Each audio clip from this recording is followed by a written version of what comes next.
you like the Palo Santo? Hi, welcome back. Hello. How are you? I'm good. Should we introduce ourselves? Oh yeah, did we forget? Should we do that again? No, it's fine. I'm M. And I'm A. And we're here with your daily dose. Not your daily, it's your weekly dose. your weekly dose. Daily would be Yeah. too much, I think. Yeah, we're not there yet. Let us know if you want daily. No. Too much. We're here with your weekly dose of sherry. It's a process. How are you? Today I'm tired, I think, but it's also because we're recording in the afternoon. And I think I went to bed quite late last night, so I've had a bit of a, like a slow day anyway. I did go out, but I only had three glasses of alcohol for the 8 hours I was out. But was it like wine or was it like whiskey? Okay, first of all, I don't drink whiskey straight. No, I don't know why I said whiskey. No, it was one glass of wine and then it was two. You're gonna laugh at me for this mixture. Oh no.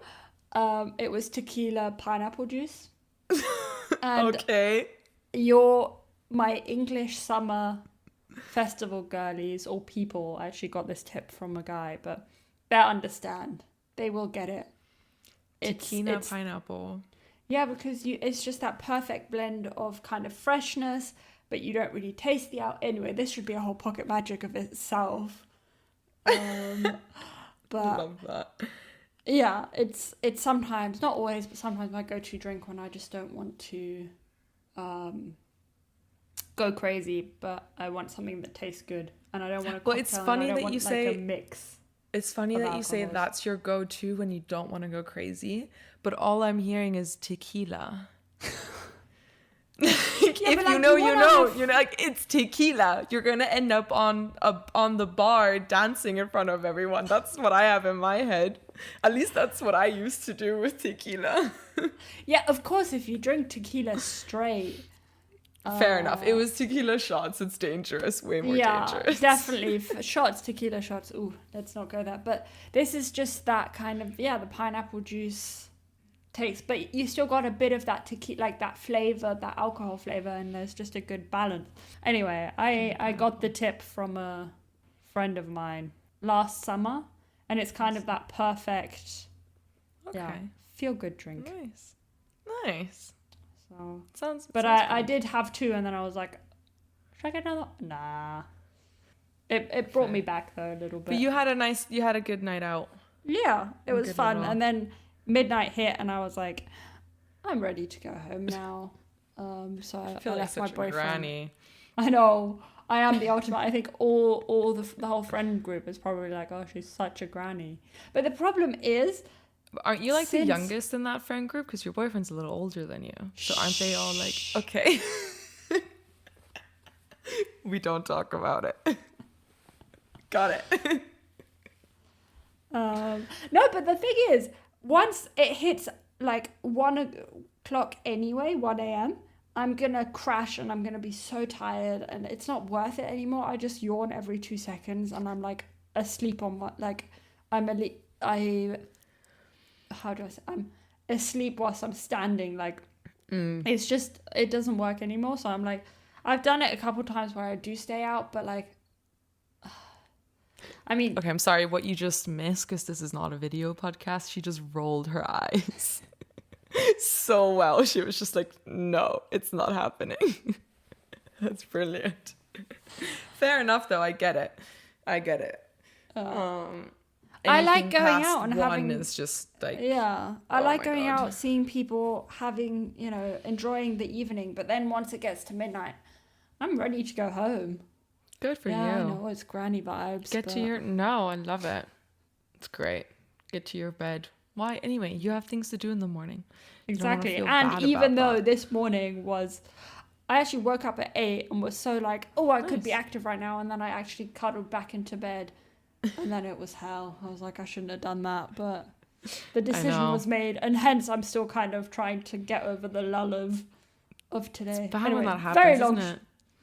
Anyway, way long of intro. I know, very long intro today, but it's all very important. It's all very important. The check-ins. Okay, well, Yeah, you never said how you were, but that's okay. I'll give you a pass. how I this week. am. Okay, give me a pass, which is okay by me. There's a few personal things going on that I'm not really willing to share right now anyway. So I'm happy to get a pass this week. I'm okay with that. So, all right, well, with that, let's start into Pocket Magic. Pocket Magic. I believe you brought something this week. I did. So, But I also the floor is yours. have felt very, not controversial, but I don't know how. I've struggled with this pocket magic, but I've also I don't know really why. I think it's such a cool one. Really? I don't know. Maybe it's because it is a bit of a, not a taboo, but I mean, the person herself wrote, I actually have it in our notes, hold on. Okay, so she basically created this page, Instagram page that I found her on, to break the taboo and have a safe space for women to strengthen their pelvic floor. And I should probably now wind back and introduce her. Her name is Sarah, and I think she's been doing this for a couple years, but I only came across her about a year ago. But she has an Instagram page called Female Physio. There's a lot of information about pelvic floor exercises, but the main kind of pocket magic part of it that I wanted to bring today are these videos where all she kind of does is say breathe and hold and breathe and hold and squeeze and squeeze, hold, let go. She doesn't explain what she's going to do. She just does it, and it's very, if you don't know what she's talking about, you're like, what the hell are these videos? But if you know, and you start every time she comes up on my feet, I'm like, okay, let's squeeze my pelvic floor, do it. And she does it in such a lovely way and manageable way as well, that there's sometimes, where you have to hold your pelvic floor for like 40 seconds and you're dying, and she's like, oh, we're halfway, nearly there, keep going, don't forget to breathe. Like, it's motivational and manageable at the same time.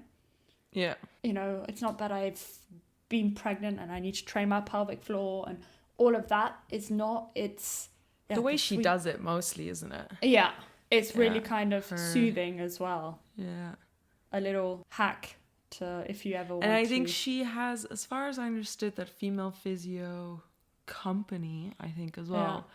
She also has like I don't know if she's like a gynecologist or I'm what not exactly. sure. I think I did a bit of research. Is. Yeah, I did a bit of research, but I think she is a kind of pelvic floor physio, female physio, that helps with pelvic floor issues after pregnancy, also when you get older, all of that kind of that area. So I'm sorry for the male population that listens to our podcast. This is for the girls. Yeah, this one's for the girls today. This one's for the girlies, for sure. But also the girlfriends, the sisters, the mothers, the pregnant wives, there's a lot of women in your lives, men, that can probably benefit from her as well. So do share. Yeah. Thank you. Thank you for bringing her. I know her because of you. True, and she's been like popping up on my feed here and there, and I always have to think of you because you're every time she pops up, I'm like, I mean, sometimes I don't stick to it, but because sometimes she comes up onto my feed with the algorithm like 3 or 4 times, and like my I can't call it a doom scroll session because I'm actually doing pelvic floor exercises, but through my scrolling, she comes up a couple times, and then you can't every time do it because sometimes you need to also give the pelvic floor a bit of a rest. But when she does come up, I always have to be like, okay, I have to actually do it now, and I have to, so it's a fun little kind of little game. I'm like, I'm doing exercises right now and I'm sitting on my sofa. Love that. That's cute. All right, and we'll probably tag her in the description and stuff so people can find her, and we'll have our Pocket Magic post about it as well. On that note, go follow Instagram, Chérie It's a Process, where we will have all that information on there as well. All right, with that, we're gonna start into the episode, which is, I guess like our project Pocket Magic today, a little bit more for our girlies out there, but I also, think yeah. it could also No, be I've interesting done some for the research, and I men. think it relates to everyone. Yeah. But I Okay. think historically it's been more associated with. Maybe that's what I should. Yes, exactly. Historically, Yeah. this one's more for the girlies, but it's not only at all. Like this is interesting for Yeah. any gender, really. It's just a fascinating thing. So, Well, it's definitely been fascinating, I think, for you, since yes. when I've always, it's been quite a fascinating topic for you. Yes. So it's definitely been something that's on my mind. Well, let me tell them what sorry. it is. Because there's no context. The context is today's episode's theme is witches, witchcraft, being a witch, the history of witches. And it's something that, yes, I have personally been very interested in for really as long as I can remember, since I was a kid. And Halloween is coming up this week. So we thought it was kind of a perfect time to bring this up and talk about it and acknowledge this theme a little bit. Because, me as a very unknowledgeable or have very little knowledge about the witch movement, I'm like, oh yeah, witch, Halloween. That's as far as my the witch cliche. knowledge. I know we're really leaning into that cliche today. Definitely that came from me. The oh wait, you want to talk about witches? Let's do a Halloween. Yeah. But I mean, with this episode, I suppose I've done also a bit of research and asked around about people in my life that identify with witches, as witches, or have in the past, don't anymore. So I think as we were developing this episode, I became more aware and also did some research and read really quickly to the Halloween thing.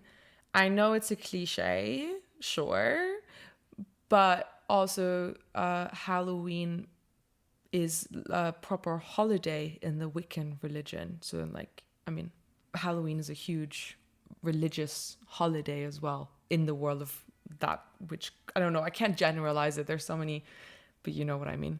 So it's not just a cliche, but there's also, a reason behind it. But anyway, with you having asked some people around, do you want to start us off with what you found out? Yeah, so I suppose first of all, I asked my mum, and that was actually the most surprising answer that I got from her, because she's never talked to me about being a witch or identifying. And then I asked her, do you identify as a witch? And she was like, well, now I definitely don't, but when I was studying... So now she doesn't? Now she doesn't. Okay. But when I studied midwifery and became a midwife at the beginning, I really felt like a witch. Okay. And then also she kind of had a cousin that was a couple years older than her. She told her that she was a witch and she was really embracing that. And my mum thought, the cousin was really cool. And she was like, yeah, I want to be a witch too. And but I mean, I was really young at the time, so it wasn't really. But yeah, as I think it just never came up in my family. But I think it was when I found that out a couple weeks ago when we started doing some research, I was like, wait, what? It was so. That's but funny. It makes sense with the whole midwife thing and the midwifery and historically women. So I get where she was feeling that from. But then another person I asked. How come she doesn't?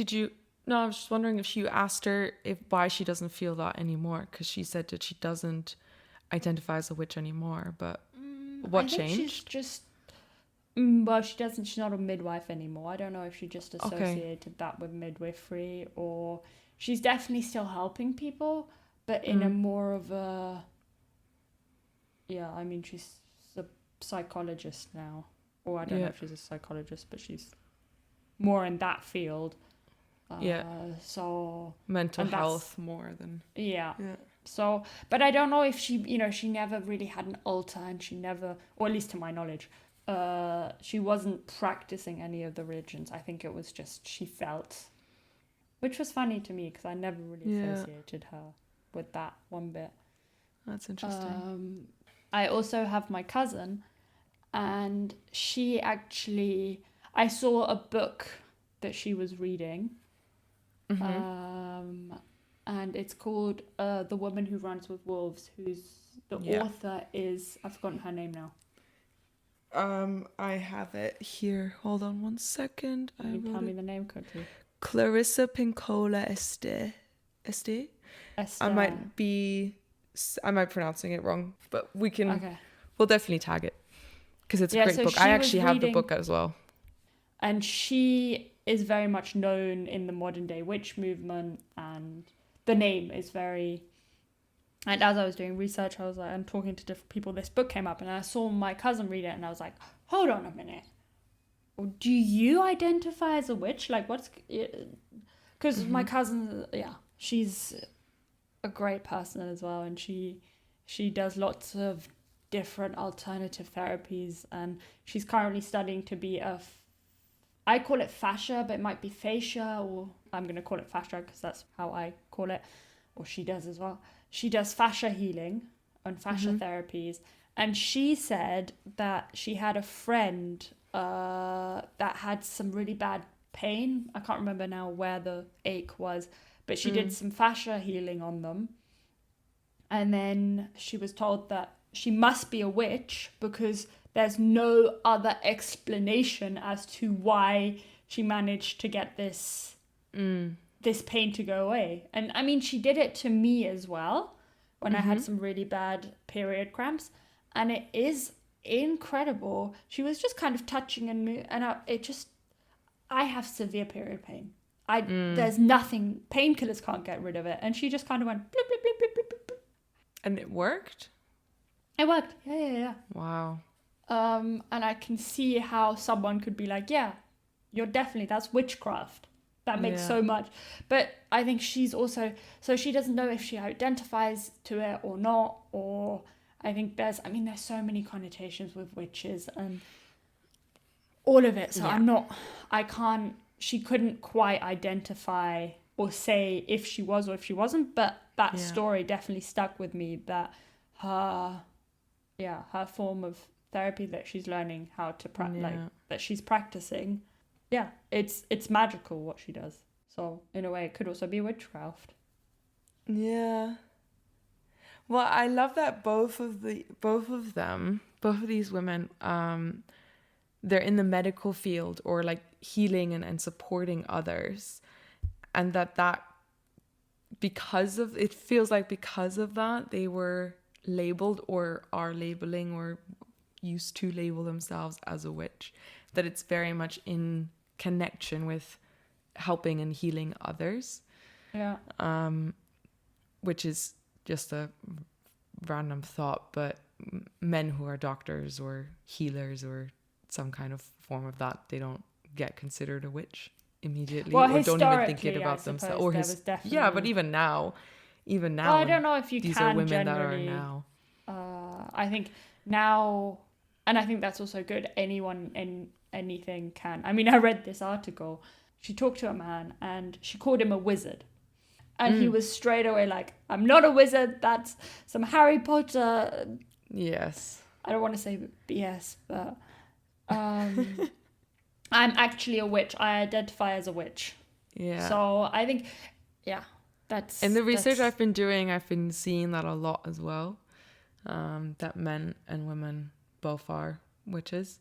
I think it's more, I think it was more the fact that like these healers that are women become witches versus healers that are men or doctors. I don't know. Anyway, it's not historically that was definitely that, I feel it like. is definitely not the time or place to start dissecting I feel like we are. Patriarchy.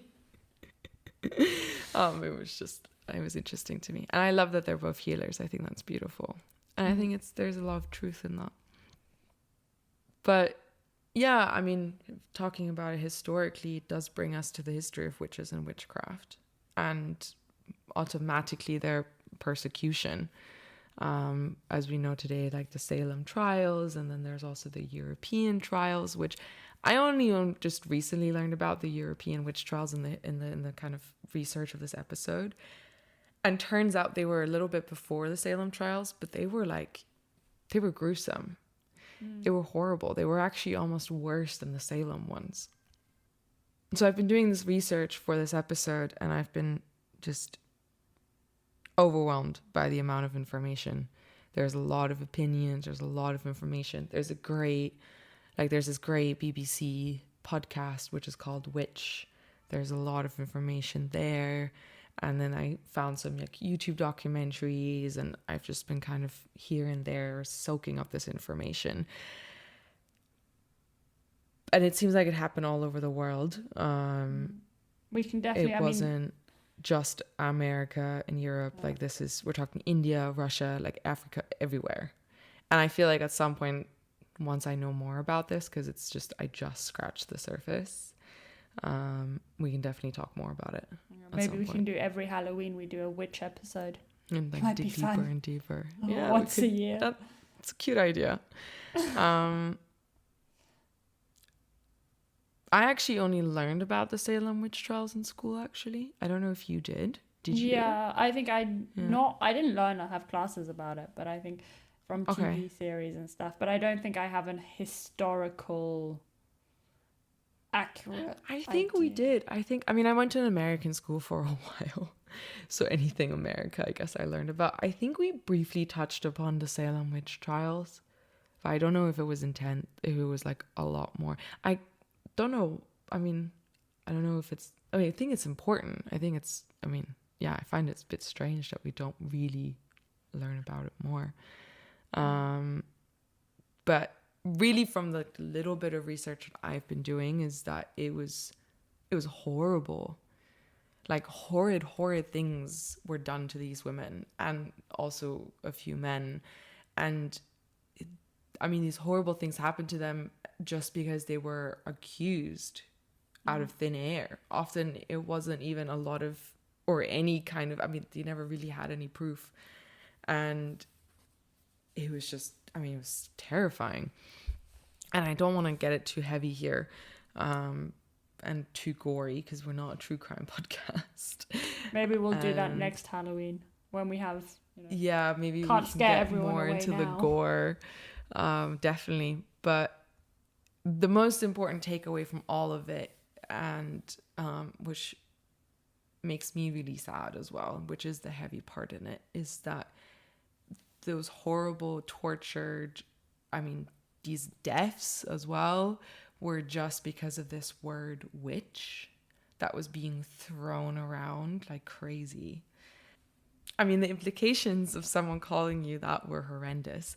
And sadly, in some parts of the world, it still is like this, which was also kind of news to me. But it's not something that was just 200 years ago. It's something that can still be going on and is still going on. There are stories of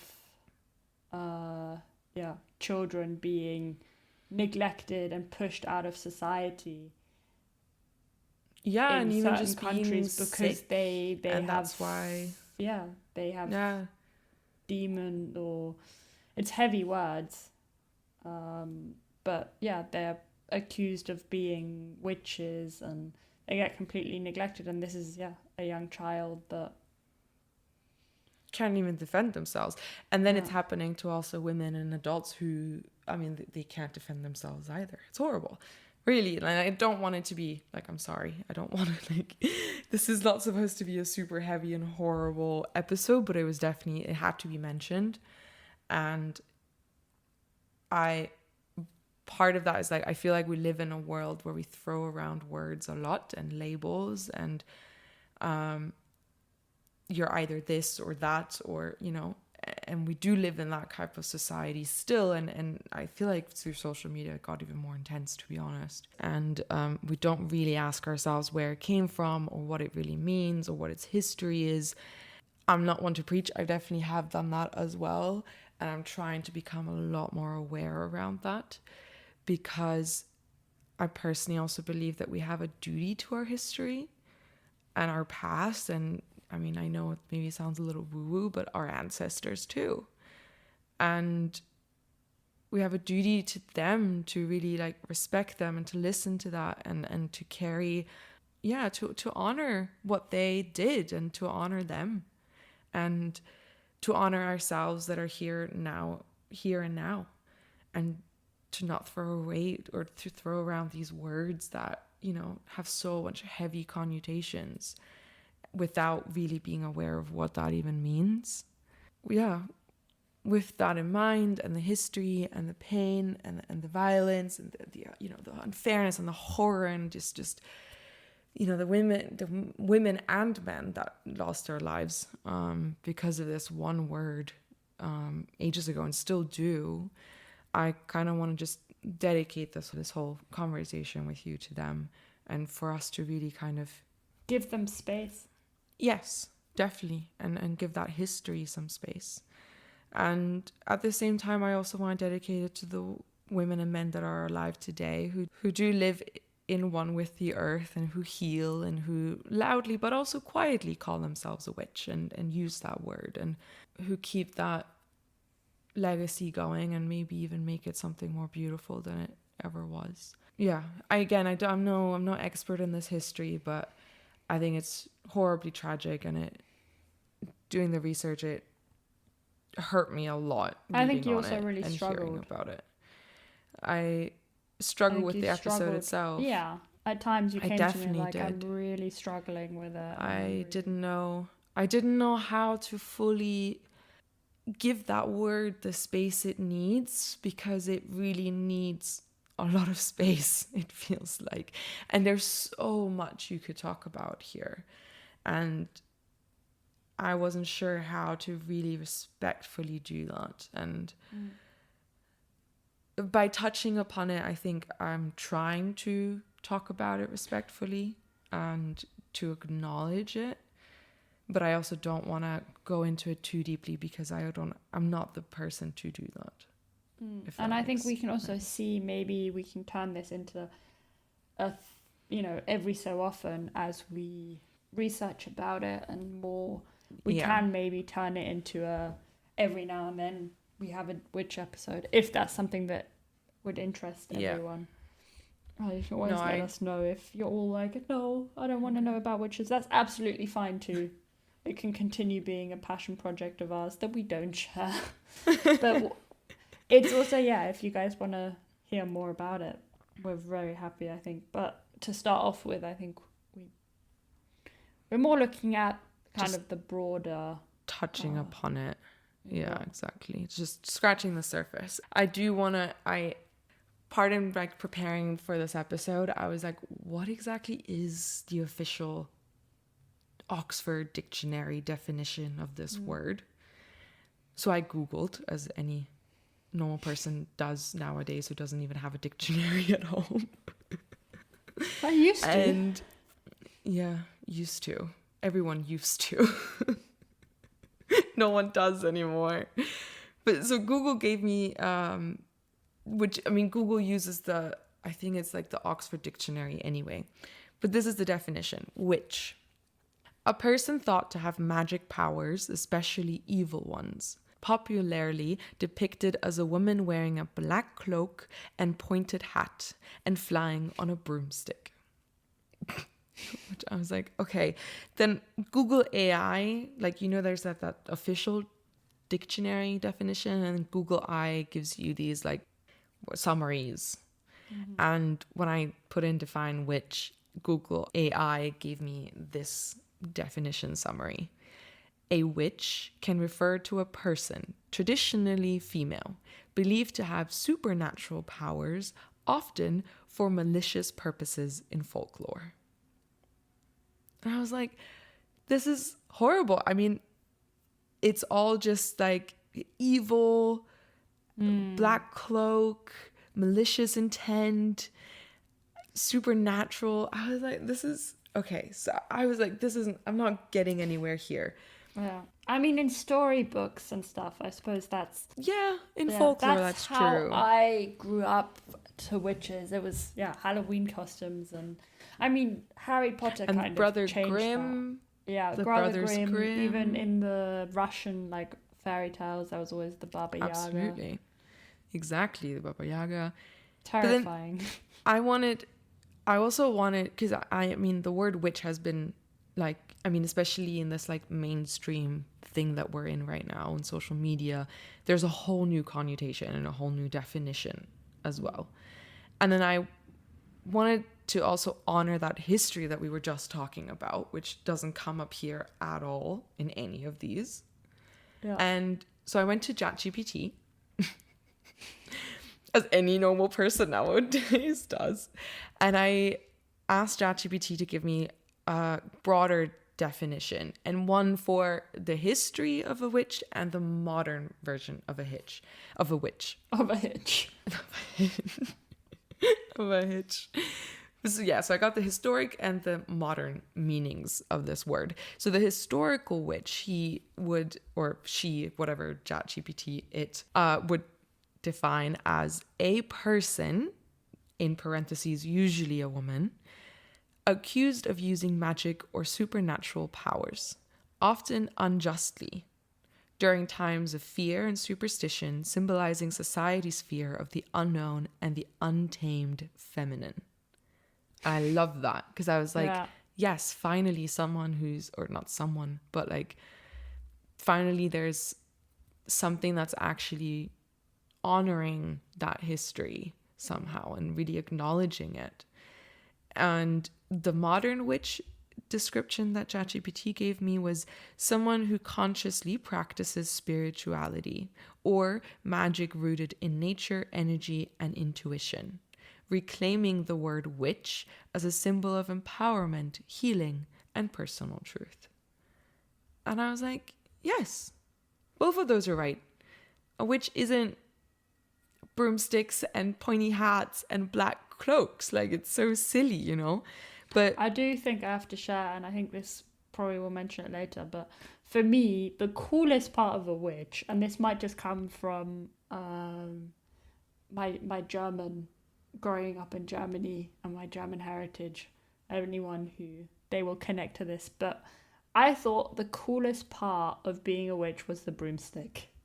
That was just like, and I mean, it would come from Bibi Blocksberg and all of that. yes. But Well, and then for the English ones, it's Sabrina the Teenage Witch. She had a broomstick, didn't she? I don't know. I never. I think she had one as well. But I agree. The broomstick is pretty cool. Probably it's not, but that I never saw it as, and maybe that comes from Bibi Blocksberg because she was a hero for me. But yeah, we'll talk about her in a minute for sure. Yeah, sorry, I just wanted to say the broomstick for me was always like, because I never identified it, right? But I was like, flying on a broomstick, that sounds cool.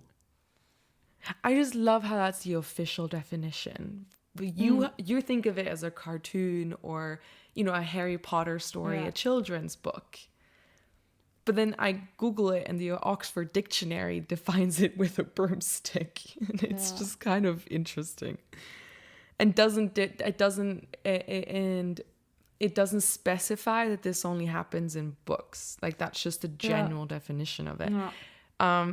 When I was looking through and trying to find other definitions as well, I did notice that some dictionaries had a disclaimer type thing on their definition of a witch, which was basically saying that this is the definition under like the Christian religion.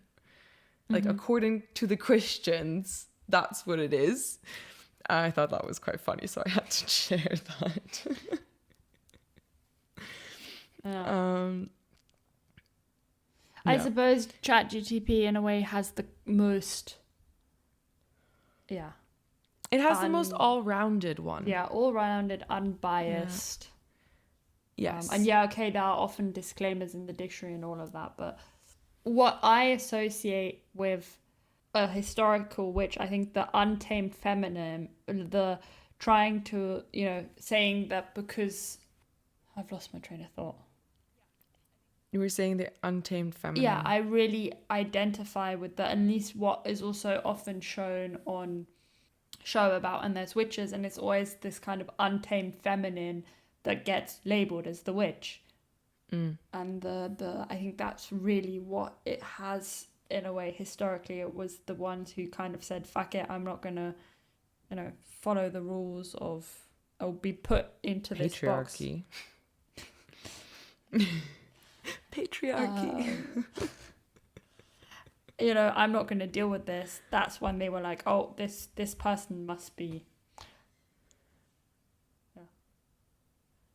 The only way to control her is to label her as a witch and cast her out of society. Yeah. Or even kill her. That's what I meant with casting out of society. Just didn't want to go there. No, it happened as well that they were cast out for sure, but they were also murdered, which I think is important to just highlight. That they were physically killed and their lives were ended, which is just horrible. And some of them were just normal people. Wouldn't even personally call themselves or consider themselves a witch. No. This is a quick side note, and I don't want to ramble too much, but there is a sentence which came up in one of the episodes of that podcast, The Witch from the BBC. Which we'll also put in the show notes, by the way. Yeah, for sure. It's a great podcast, and the one doing it, she's great, and she's a great journalist. There was a sentence that, like, an entire episode was basically around this sentence, and I'm gonna probably paraphrase here, but it was something along the lines of, we are the ones that you weren't able to burn, something along those lines, or we come from the ones that you weren't able to burn. And there's a whole episode explaining why this is also a very problematic sentence. I'm not going to go into it because my knowledge isn't great enough to really dissect it right now. We don't have the time.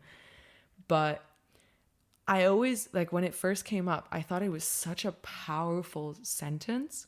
But then the more she dissects it in the episode, the less I'm like, oh, maybe this isn't.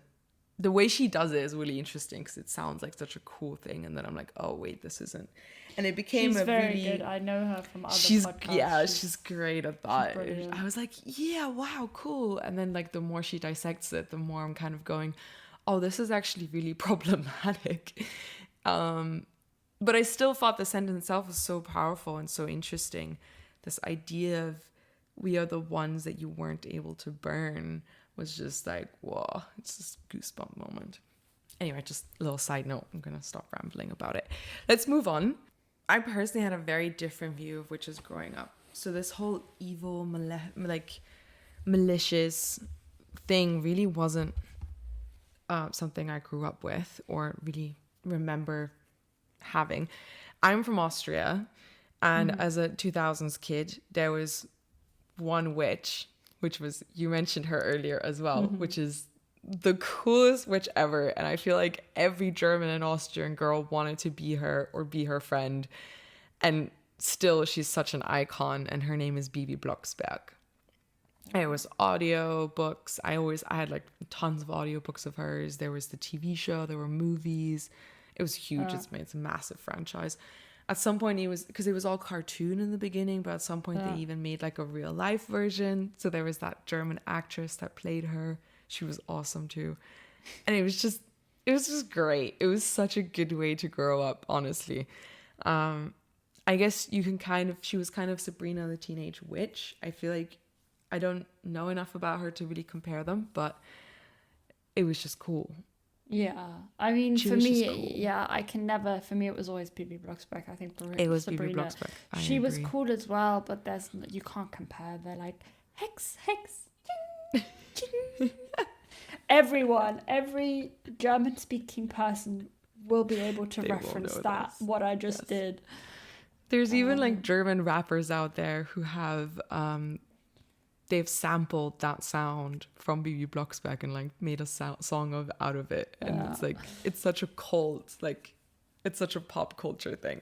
Yeah, so I always had a positive image of witches, and then sure there were some evil ones like in the Grimm brothers, but like in the same way that there was like evil spies in James Bond, like not everyone could be a hero, which just always made sense to me. But you always had like a nice and an evil character, and it never made me think that all witches were evil the way that this Oxford definition makes it sound.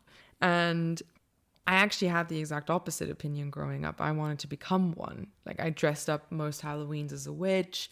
I still really want to do that. I might just do that this Halloween, actually. Yeah, I mean, I wanted to like do spells, and I wanted to have the powers, and I even at some point got my very own kind of witches sorcerers handbook. I still have it to this day. Like, it's... Well, I feel like the older you got, the more you kind obsessed. of stepped out and was like, yeah, I'm a witch. You know, you had this like makeup kit as well with like lots of bright colors, and it was... It's true, I still have that. A witch like spell witchy, and it was all like metallic-y color, like bright metallic-y colors and stuff. You've always very much, I think much more than me. I mean, I don't think I can consider myself connecting to a witch, but you've always had that kind of side. You like wear some pointy, you're like, I'm wearing my witchy pointy shoes. Yes, I have my witchy shoes. That's so true. That is so true. I totally forgot about those, but they're literally, even in my relationship, they're called witchy boots. Like, I call them my witchy boots. And it's true. I've always, and like, sure, that like might have also been a bit of the autism fixation now that I'm thinking about it.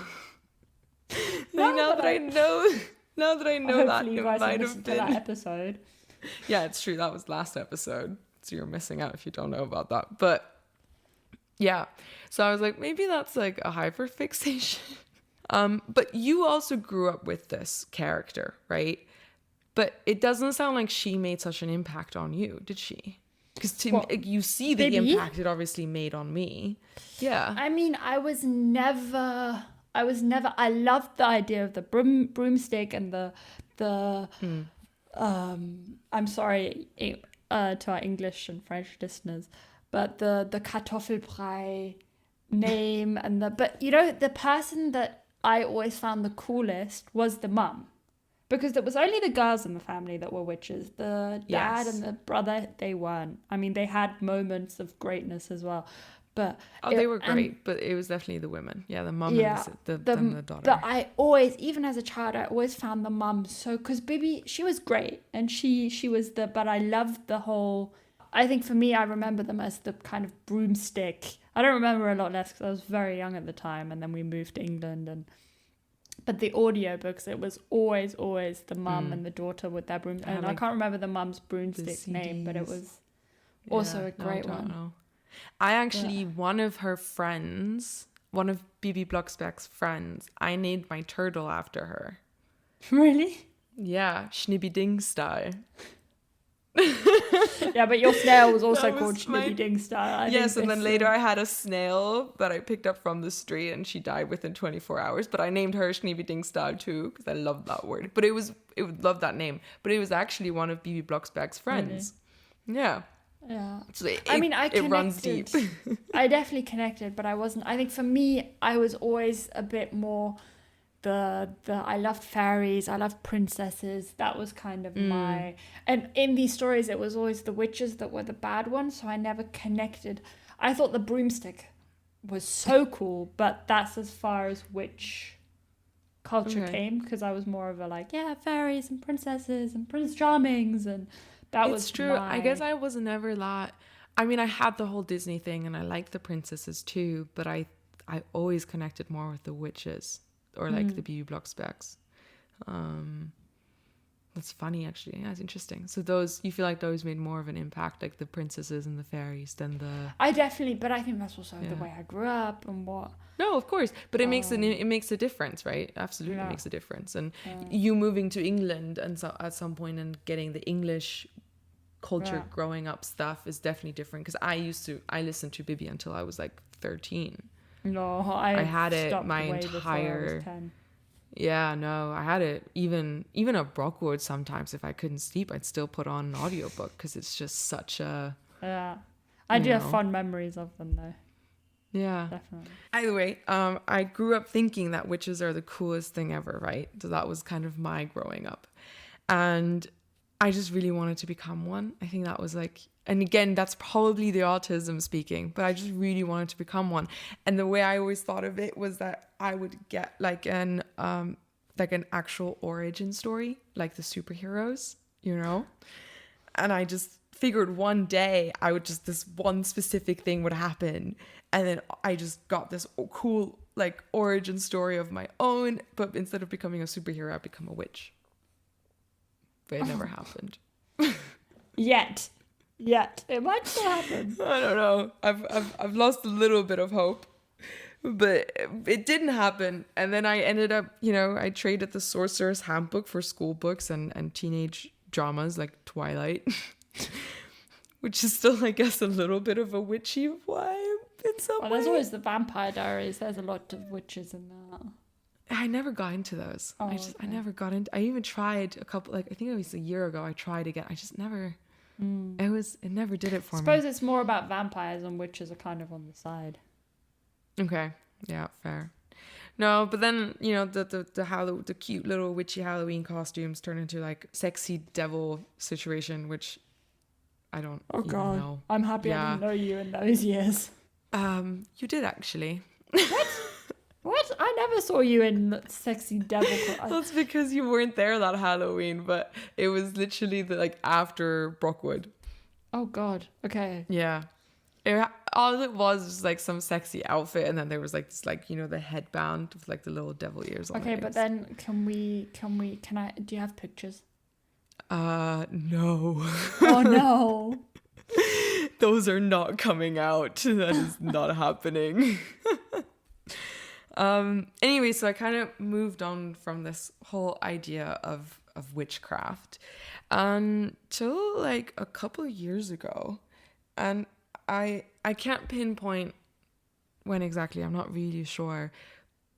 But it was just, I don't know, if I kind of started, maybe it was all through social media, but I started reading up on witchcraft again. I started reading a little bit into this religion called Wicca. And I found out that people were actually practicing magic, from their living room and from their kitchen. And it wasn't just this children's cartoon that was always this fantasy in my head.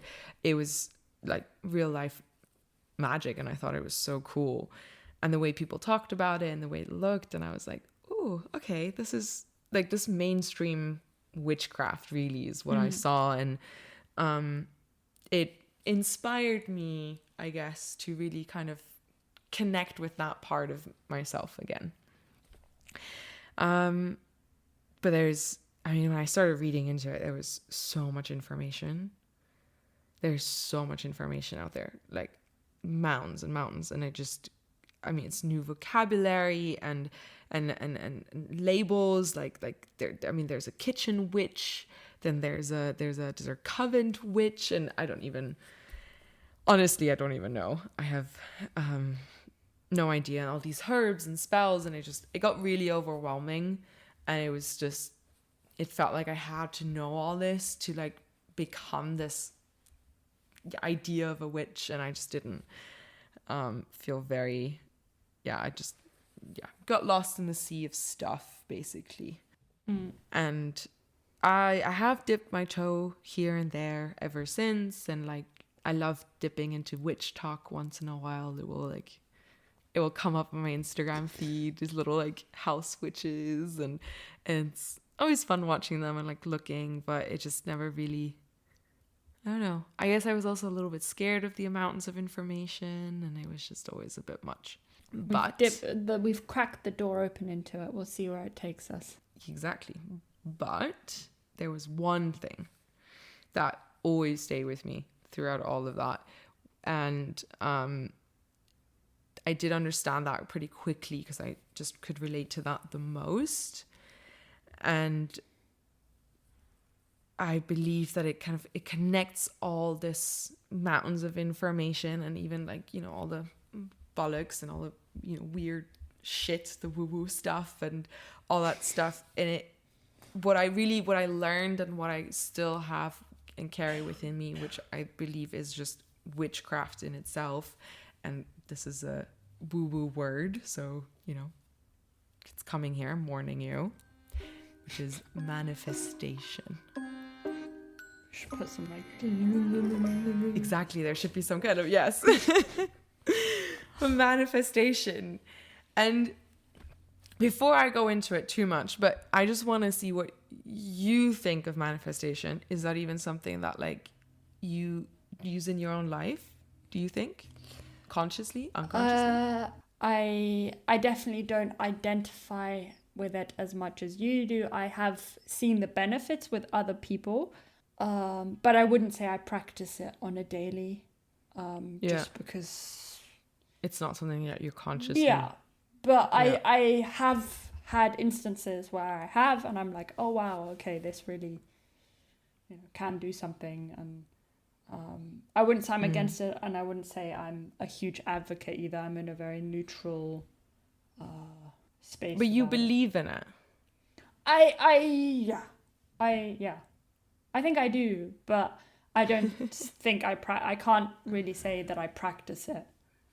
Sure, where there's people who even maybe not believe in manifestation at all, but you do believe that manifesting things. Yeah, I do, but I'm terrible in practice. Let's put it that way. Well, I truly believe that witchcraft is simply manifesting. I think that's all it is. To be honest, you can do it without any spells or herbs or candles or, these crazy intense rituals. And no one be offended here, please. I love my little rituals, and I love the essential oils and the herbs and all the woo-woo stuff. I absolutely all for it. You're here for it. But I realized for myself that I don't actually need it to truly manifest the things I want and need. I only need myself for that. I don't, there's no outside things that are necessarily.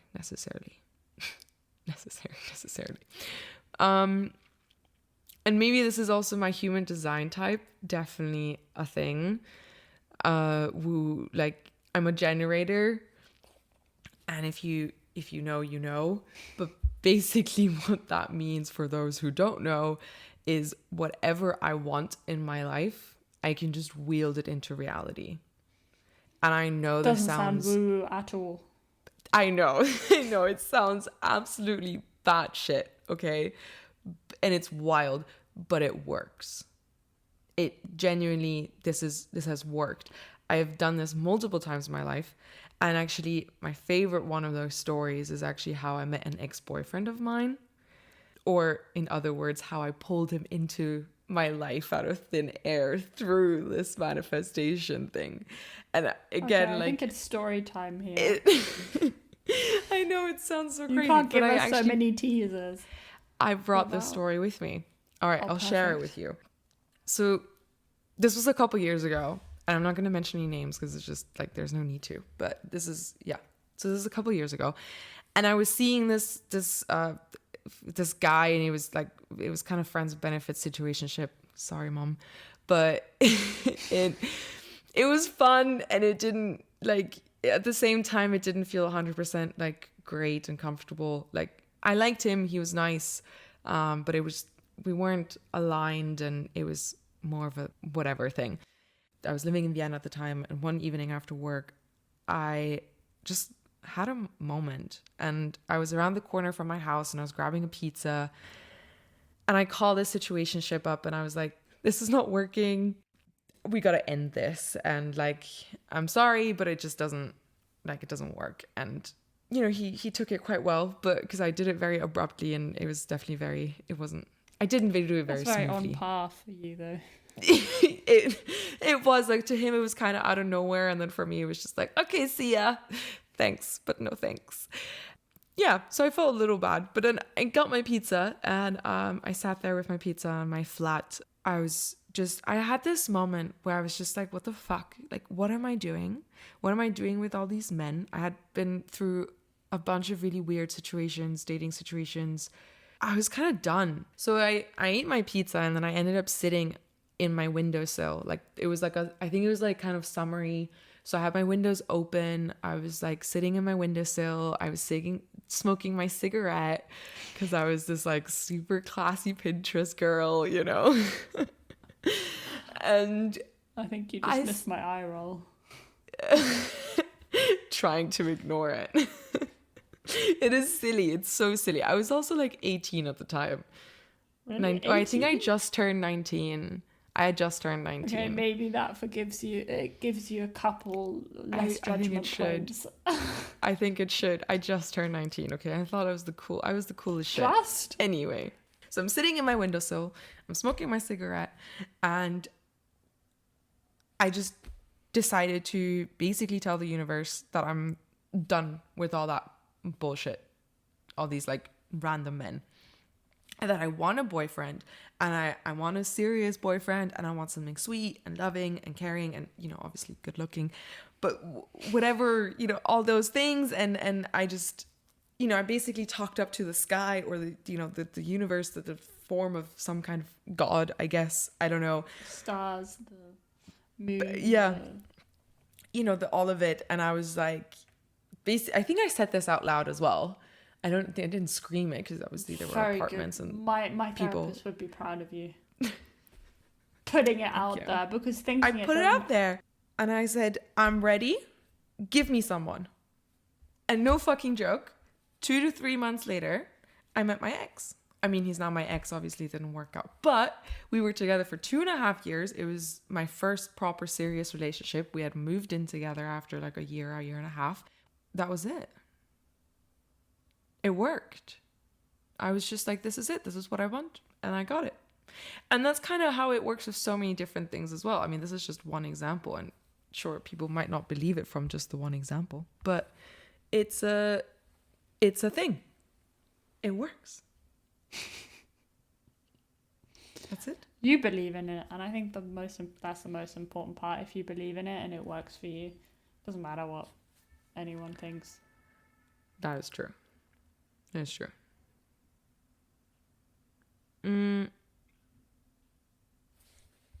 Yeah, but that was it. That was my 2.5 year relationship back then. Obviously, I didn't specify enough of what kind of man I wanted. So I can still work. I definitely need to work on what I manifest and be way more specific. Define it. But saying it out loud, I think that's really important. But what I wanted was a serious relationship, and I got that. I definitely got that. Yeah. So there you go. That's just one example. And again, I have lots of others. And manifestation is definitely like it's a real life magic. And I think it's actually also one of the reasons that I have always felt really connected to this idea of witchcraft, or the idea of being a witch. It also feels like a really big step to call myself that. Like your cousin who's like, yeah, I don't really want to call myself that. And I feel a little bit like an imposter in that world as well. It doesn't, I don't know. Claim I don't look claim like it the for others. both of us. I don't know. Claim it for this podcast. You are my little witch. Aw, you're cute. I love you. I love you too. I feel like if I hadn't said that back. Did you even realize? That's okay. I know it in my heart. It's okay. But I also, I think I heard this at some point. I don't know. I don't have any, like, again, I might have totally just made this up myself, but I believe I heard this somewhere at some point. I wrote it down, which was true witches get coined that they are a witch by others, and usually not themselves. So again, it kind of comes back to like your cousin, for example, who's like, I don't really know, but like that friend is like, you are one. Like you did witchcraft on me. And that's kind of how, yeah, I think that's the way that's the way it is. And you don't really need to label yourself as well. Like, I think those who know, they know, and then they feel comfortable with that or not. And it doesn't, I mean, obviously there's the ones who also like follow the Wiccan religion and then they call themselves a witch. But there's also Wiccan, like there's people who are, I think they're called Wiccans, I'm not sure. But there's people who follow the religion and don't actually consider themselves a witch. Also a possibility. But I see it a little bit like people who become leaders or role models, or maybe even put into guru positions, that most of the time they don't make themselves one, like a true leader. They don't make themselves one. The title is given to them. Like it's earned by them, and it's given to them by others. And I mean, even in our, like, the way our political world is structured, if we say that someone just took the leadership role on, they're a dictator. Yeah. We vote them, we want them there, we put them in that position. I mean, the political realm is messed up, and are we going there? No, we're not. We're moving far away from it. But this idea of a leadership being chosen, and often people just kind of fall into those roles, and often it's people who never even consider themselves that at all.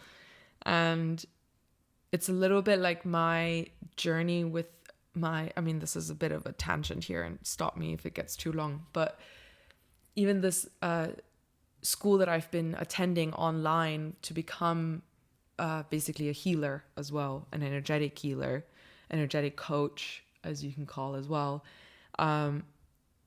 I never thought of myself as a healer. But then now I've been doing these sessions with other people as well, and they're like, oh, wow, like, this works, you saw things that I haven't told people, and you just know these because of this energetic flow and field. And it's impressive, and it's I wasn't sure what my point was here, but it's part of that. I never would have considered myself that, but other people do. And even my mom is like, because I've been neglecting that studies a little bit, not gonna lie, but my mom has been pushing me, and my mom has been like, I see you in that, I think you can really do that. But it's a big responsibility to take on, which is also terrifying. Once you become that leader, it's like, oh wow, there's this responsibility, and oh wow, I'm a witch now, and I have to take on all this responsibility, and it becomes so big. And I think that's why people are also afraid of labeling things, and then some people mislabel. There's a whole tangent here. Well, it looks like we have to have this as a running series in the podcast. Clearly. But because I think this was a lot already, and I think we made I think it was really interesting. Definitely very, like, a fascinating and very vast topic. And again, I love the idea of doing another episode about this. I do have one question for you to kind of, for me or the listeners? For you, but also obviously for the listeners as well. I'd be happy to start that conversation. I think it's definitely an interesting conversation to start. What do you think makes a witch? Is it the broomsticks, the cauldron, the hat, the rituals, or is it something that comes more from within? For me, it would definitely be the broomstick for my personal journey. But then I'm also terrified of heights, so don't think I would ever touch a broomstick. But I think in terms of I think there's part of it is the rituals and the altar, and I think it also has to come from within. Because, yeah, I suppose in books and stories and historically and all of that, it's always been the cauldrons and the broomsticks but I think in today's witches, it's very much from within, and the choice and the what they use, and it's the manifestation, it's the also community, and the celebration that they have that they follow and that they agree with, and I think it's really beautiful as well. I myself struggle to identify with it, but I admire anyone that does. I think it's also the way I grew up, and the way I'm very kind of human. I was going to say human ecology. Human design term. I think and now I'm probably using it wrong, but my head is defined. So I very much struggle with I think that's the right term. But I very much struggle with the kind of out there and woo-woo, and it's really hard for me. But I do find it beautiful, and even when I definitely didn't listen to as much of the India accent podcast as you did. But it was beautiful what, she was doing out there and the people they were meeting and the things they were talking about. I found it fascinating and beautiful. I just struggled to follow that, but that's my own personal journey, and I'm not here to judge, or I think it's really beautiful and cool as well what they. So I'm like, can you be my little like? Wait, actually, something that I did want to bring up that I remembered just now was you do have an altar though, which I love. I mean, I kind of started one now. Finally, I feel like I finally have a home to really do that, and I definitely want to keep doing that. But you've had an altar for, I think, as long as I've known you. You've even had one at Brockwood, I believe. Really? I think you pretty much had something similar already in your room at Brockwood, and it's grown over the years, definitely, and changed slightly from depending on where you lived. But I remember you always having that, and it feels really interesting because I mean, it's not just a witchy thing, it's not just a woo-woo thing. Like a lot of spiritualities and a lot of people who don't consider themselves witches have a type of altar thing, but you have one, which I think is really beautiful. Yeah, I suppose I do, which is funny. I kind of forgot about that. But yeah, I suppose the reason why I don't think I've ever really realized that I had it, but you couple years ago at the very beginning of us living in Paris, or I don't know, at some point, you really pushed this other witch podcast down my throat. And you're like, you have to do it, blah, blah, blah. And the first episode, they talk about altars. I don't know. It still sometimes comes up on my Spotify. When it does, let me know, because I don't remember this. That's funny. And the first episode is about altars. And it's not that I don't see what I have as an altar. I just kind of see it as it's my little space, my little shelf, and my boyfriend is not allowed to move things around on it. He's not allowed to add anything or move anything, or it's just my things that I have dear to me. Yeah. And yeah, if that's called an altar, if that's called my special little shelf, that's also the wrong name for it, but it's just a thing that's dear to me. Yeah, it's a beautiful thing though. Yeah, it's true. I do have that. Never thought of it in that way, but but you don't have to. Again, you don't have to label it or anything like that. It doesn't have to be an altar, but it is a type of altar. And it's a beautiful thing. You showed me, or you asked me to listen to that podcast, I only listened to the first 20 minutes of that one episode. But I have known that it could be identified as an altar, but I think I'm too, rigid. Too rigid. Rigid. Not rigid, but too like. Yeah, but it could be. You are right. Yeah, doesn't have to. I mean, be also, like, I think you guys. It's not one that you sit in front and like you pray to and stuff like that. I think also listening to this the BBC podcast, I've also realized what I have is very different. It's different to, or it's not exactly the same as what some of these other witches in the podcast have, and that's completely, but everyone has their own. Put exactly. On there. Yeah. It's true. I've always, now looking back to it, past Brockwood Pass, I was like, I've always had a little space where there's my important keepsakes. Yeah. Yeah, it's nice. It's a nice thing to have. Definitely. But yeah, I think it's also the questions out there for you. Leave it in the comments or message us personally, whatever. What was the question? What do you think makes a witch? Yeah. I think it's a good one. Good one to end on. Yeah, I agree. What do you think makes a witch? Yeah. And I think with this also, I wish everyone a happy Halloween. Yeah, happy Halloween. I hope you guys can find a cool party. If you're in Vienna, you come to the Felberbrot rave. I'll tag it on our Instagram as well. If you're in Paris, you go to Anaïs's house. I have not thought that far. I actually need to see, because it's my boyfriend's leaving party a couple of days before. Yeah, nice. So I don't know how active we will be, but maybe I can get the boys. Little round. Yeah, nice. Do something. I mean, well, enjoy your Sunday and enjoy your Halloween. Sending lots of love out there. Yeah. Take care. We'll see you next week. I keep saying see you next week. Hear you next week? Yeah, but that sounds wrong. Anyway, take care. We still need to find one. Yeah. Take care.